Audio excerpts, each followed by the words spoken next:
One of the most popular swimming spots in Central Texas remains closed for swimming. Jacob's Well has not been open for nearly a year. Jacob's Well, a popular swimming hole near Wimberley, will remain closed to swimmers for the foreseeable future. Jacob's Well looks like a perfect blue eye in the Texas rock. But the drone footage you're about to see proves it behaves more like a predator, with a throat that can rearrange its own floor. For decades, divers vanished after slipping past a crack called the birth canal into a forbidden fourth chamber. One of these restrictions is called the birth canal at around 70 feet deep. Once through this narrow channel, divers are birthed into the next chamber. Over the years, as many as 9 diving fatalities have been recorded in Jacob's Well. No one could explain why trained explorers simply never came back, until a robotic camera, armed with sonar, followed their path and watched a sloping bed of gravel liquefy and slide over them. There's areas in here that you literally have to take a tank off to squeeze through. Then again, there's areas big enough to drive car or truck through if you could get back there. Stay with this, because we're not just exploring a scary cave. We're dissecting the exact geological trap that swallowed them, and the mass grave it quietly built underground, starting from the calm surface above. Above that system, what you see is only the pleasant surface, a swimming hole framed by limestone and trees, a place that feels like a reward on a hot Texas day. Below it, the structure deserves a different title: Paradise with a Kill Switch, built into the rock from the aquifer up. From the bank, Jacob's Well looks simple: a clean circle of water, steady, calm, inviting. What you don't see from that edge is that the rock beneath your feet is already guiding anything that enters toward a single, narrowing point of no return. The story starts deep inside the Trinity Aquifer, where groundwater moves under pressure through fractured limestone. Over long periods, slightly acidic rainwater dissolves that rock and opens up voids, tunnels, and vertical shafts. Jacob's Well is one of the places where that hidden network finally breaks through to the surface. Because the water rises from underground instead of flowing in from a muddy river, it comes up filtered. It carries very little sediment, it holds at about 68 degrees, and it emerges through pale limestone. That combination gives you that deceptive clarity. You can stand on the rim, look straight down, and see stone walls vanishing into blue. It feels honest. It feels readable. But karst springs are not simple holes in the ground.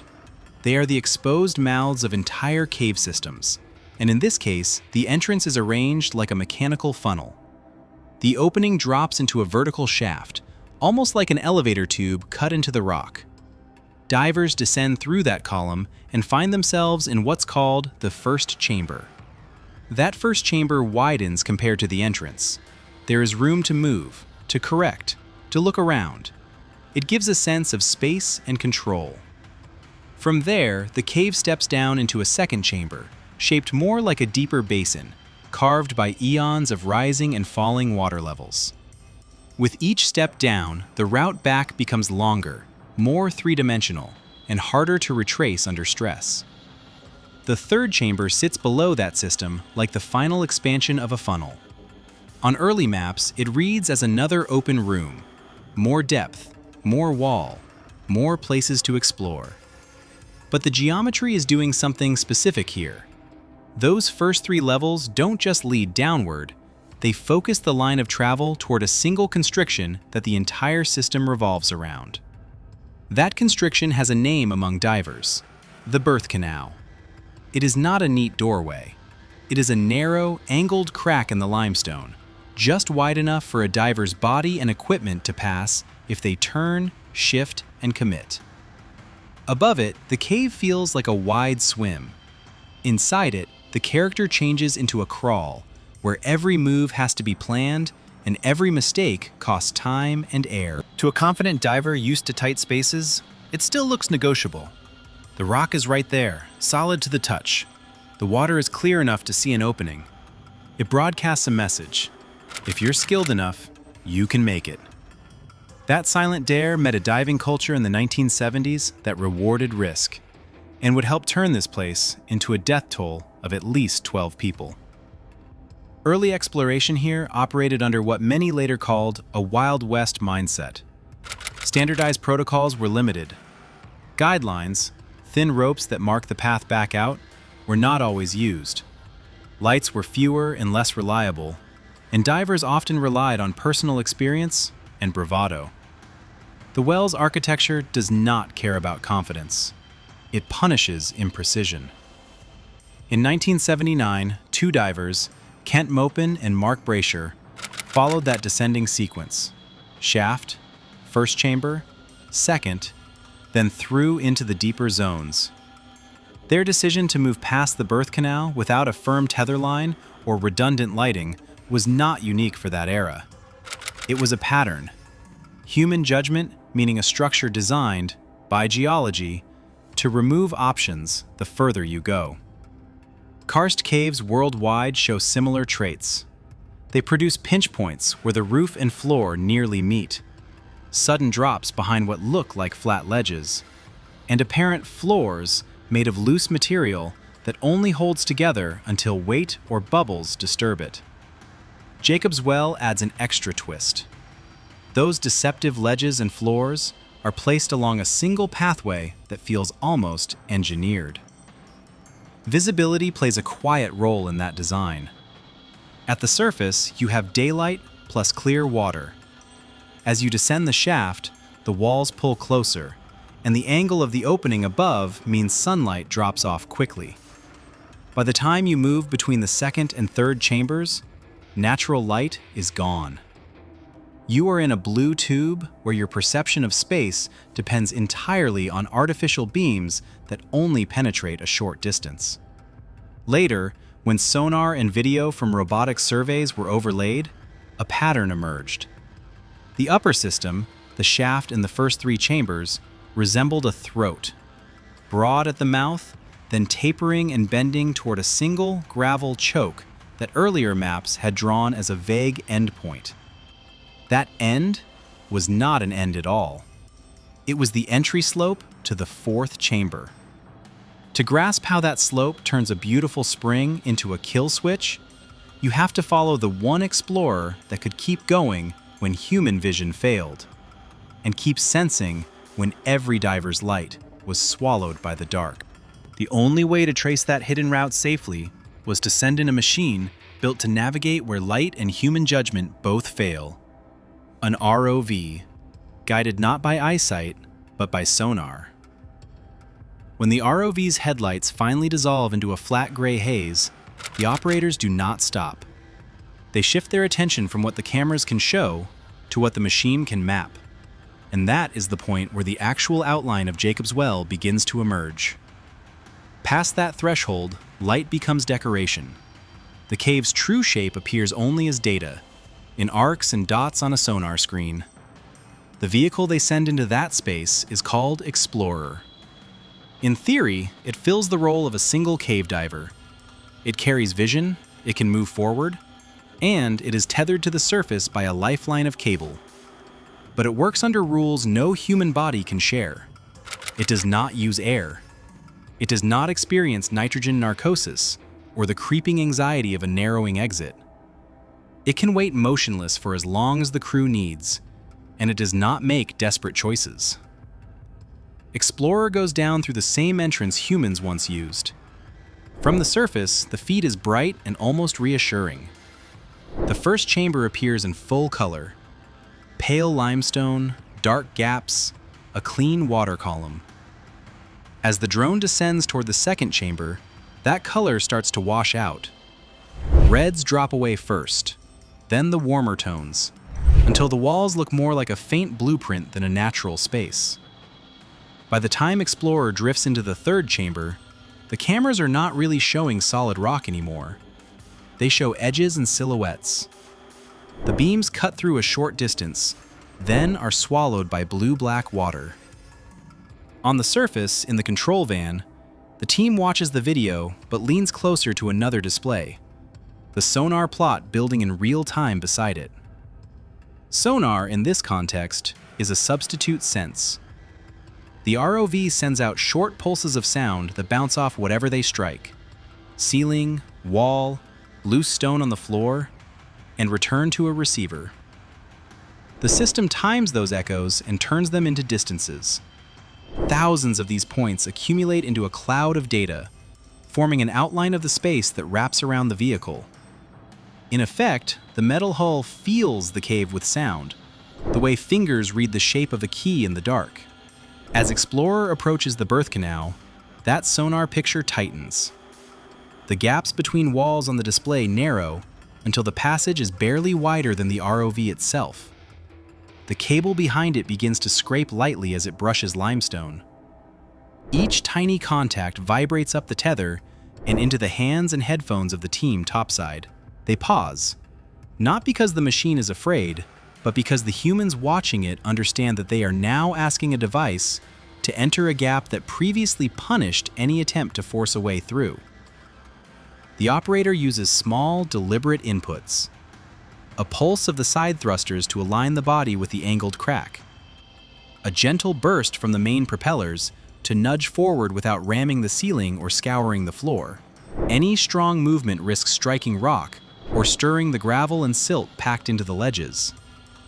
Even here, before the fourth chamber, the sediment reacts like a trigger. The slightest touch sends grains sliding and faint clouds lifting off the bottom. Once Explorer clears the tightest squeeze and settles into the third chamber proper, the team halts. They check the motor readouts, camera status, and cable tension. This is a technical pause, but it is also a psychological one. Ahead, at the far side of the chamber, waits a smaller, darker opening.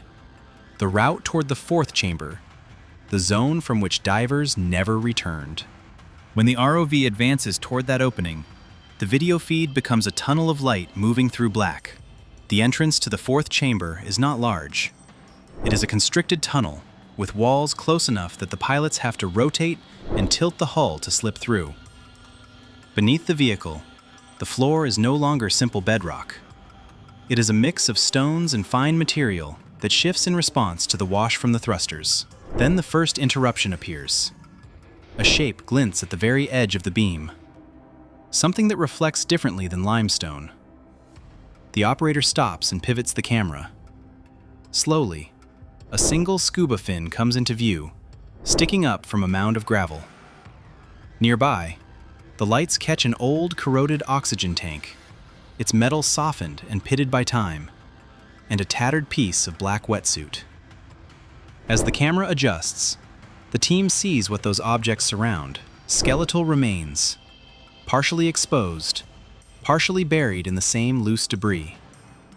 Sonar, which usually reads the floor here as a gently sloping field of soft returns, now shows sharp, dense echoes at that spot. Isolated hard objects on a compliant base. What began as a geological survey has quietly become a forensic one. As Explorer pushes farther toward the core of the fourth chamber, those sonar readings become stranger. Instead of a simple incline rising to a wall, the map shows a wide, sloping surface with scattered rocks, then sudden gaps where the sound drops into empty space beneath the gravel. The floor responds like a loose skin pulled over hollows, firm in appearance, yet concealing pockets and undercuts. Comparing the live video with the sonar, the operators recognize that they are not moving along the bottom of a tunnel at all. They are crossing a tilted field of mobile debris that feeds into hidden voids. Those same zones align with the reported locations where divers disappeared and where recovery teams could never find solid ground. Explorer is gliding over the opening moves of a mechanism that finishes underground. To understand how that mechanism converts a solid-looking floor into a burial device, how it can hide bodies, gear, and even rescue attempts for decades, you have to step back from the electronics and study the cave's two quiet engineers, shifting gravel and the fine silt that blinds, then resets the scene. Here's what that system actually consists of: a tilted bed of gravel and silt that does not just bury what falls into it once, but rebuilds itself after every collapse, turning the fourth chamber into a self-resetting mass grave. How does a clean, solid rock floor turn in a few seconds into something that swallows a diver, a rescuer, and the evidence of both? The fourth chamber's entrance, as the sonar plot shows it, is not a simple hallway. It begins as an angled chute, an inclined ramp that drops you onto a broad slope of loose material. On video, that slope looks like gravel over stone. In the data, it is something else. A stacked bed of pebbles and sand draped over voids, with a thin skin of fine silt resting on top like dust on a rug, stable until touched, then suddenly mobile. Every movement in that chamber has consequences. A cave diver's fin does not just push water backward, it throws a small jet across the floor. That jet shifts grains, tips pebbles downslope, and cuts channels through the sand. Even an exhaled breath does work here. Bubbles rise, hit the ceiling, and roll along it, shaking loose particles that flutter down. Each contact loosens more material, and those grains start to slide into the unseen pockets below.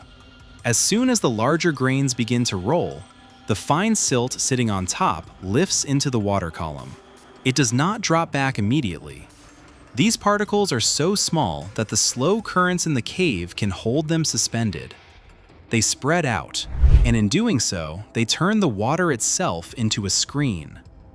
Light hits those suspended grains and scatters in all directions instead of traveling in a straight line to an object and back to the diver's eye. That is the heart of a silt-out. A diver can have a strong light a hand's length from the mask and still see nothing but a glowing fog. The beam hits the silt, flares, and dies. There is no outline, no reference, no visible guideline if one exists. In this state, the fourth chamber becomes a sensory deprivation box. The only cues left are the tug of gravity on the body, the feel of rock or loose stones under the hands, and the hiss of a regulator burning down a finite supply of air. The 1979 descent by Kent Mopin and Mark Brasher shows how little disturbance it takes to trigger the system. They force themselves into the squeeze leading toward this chamber, tanks scraping the ceiling, shoulders brushing the rock. That contact did not just mark the stone, it shook the gravel bed below. Joe, the third diver, saw their lights vanish ahead. When rescuers came later, they reported the same pattern: instant silt-outs, followed by the unnerving sensation that the floor moved under their hands like a living thing. What makes this case so unsettling was not only the loss of sight, but the way the gravel responded when divers tried to climb or dig. Sonar and ROV footage later showed that the slope does more than slide once and stop. When weight or bubbles disturb it, the upper layer cascades into the hollows. That leaves a depression. Then, material from farther upslope rolls down to refill that hole and recreate a smooth surface. The choke effectively resets, hiding the collapse, the pocket, and whatever fell into it. You can see that feedback loop in the story of the man who tried to pull Kent and Mark back. Don Dibble, an ex-Navy diver, owner of a local dive shop, and at the time considered the best deep-sea rescuer in Texas. He and partner Paul Battaglia went in not as tourists, but as professionals answering an emergency. Dibble dropped into the same unstable zone with about 10 minutes of air left, around 1,100 pounds per square inch in his tank, trying to reach the missing men. As he entered the gravel, he felt it give way. It did not behave like solid ground. It flowed. The collapse pinned his arms, locking them in place while the slope tried to pull him deeper.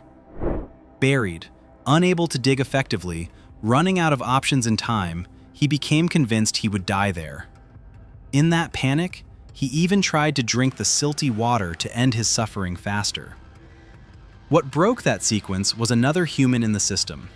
Game warden Calvin Turner, working alongside the team, reached him and managed to get a spare regulator into his mouth. That second air source, and Turner's physical help, allowed Dibble to break free enough to start an ascent out of the trap. The price for that escape was internal. In the chaos, Dibble swallowed air while struggling and panicking. As he rose, the pressure around him dropped. and that trapped gas expanded inside his body. His stomach wall burst. He surfaced with a catastrophic injury, peritonitis from a ruptured stomach. Later, the surgeon who opened him described it as like slicing into a fully inflated basketball. Even with that level of sacrifice, the well did not easily release what it had taken. A commercial team, Schaefer Diving Company, arrived with heavy equipment. They lowered an industrial suction hose and removed tons of gravel from the fourth chamber, carving back the slope in an attempt to expose solid ground and reach the missing divers. Each time they cleared a volume, more material rolled down from upslope and from hidden pockets, refilling the void. The bed behaved like a conveyor, not a pile. Recovery, in any complete sense, proved impossible. When the ROV later returned and swept that slope systematically, the visual record and the sonar data matched the human accounts with disturbing precision. In one pocket, the cameras recorded skeletal remains held in place by overlying gravel, with old gear and partly buried tanks scattered nearby. The sonar added another layer, dense anomalies beneath the visible surface, echoing back harder than stone but covered by a thin, even layer of sediment. The chamber was not holding a single body. It had built strata, layers of loss. Put together, the mechanism is clear. Once a diver passes the birth canal and disturbs that sloping bed, the architecture of the chamber, the quiet push of groundwater, and the physics of loose sediment line up. The slope draws them downslope. The silt blinds them. The gravel collapses into the underlying pockets, and fresh debris rolls in to seal it all under a new, smooth floor. The cave erases footprints as fast as it makes them, and what began as a local tale about a bottomless hole is revealed as something far more precise and repeatable, setting the stage for what the drone actually proved about this place. What that proof gives you is not comfort, but clarity. The cave does not simply hold its victims, it continues to operate. The drone did more than settle a local legend about a bottomless pit. By tracing that final slope and the buried remains, it turned Jacob's Well into something precise, a mapped, lethal machine, where rock, water, and time behave like parts of an active geological predator that blinds, buries, and then quietly resets itself. If a small spring can hide a trap that complex, how many other famous mysteries are actually systems waiting for the right tools? Which underwater sites would you want dissected like this? Blue hole? Cenotes? Flooded mines? If you value forensic dives into real dangers, subscribe, like, and share your targets below.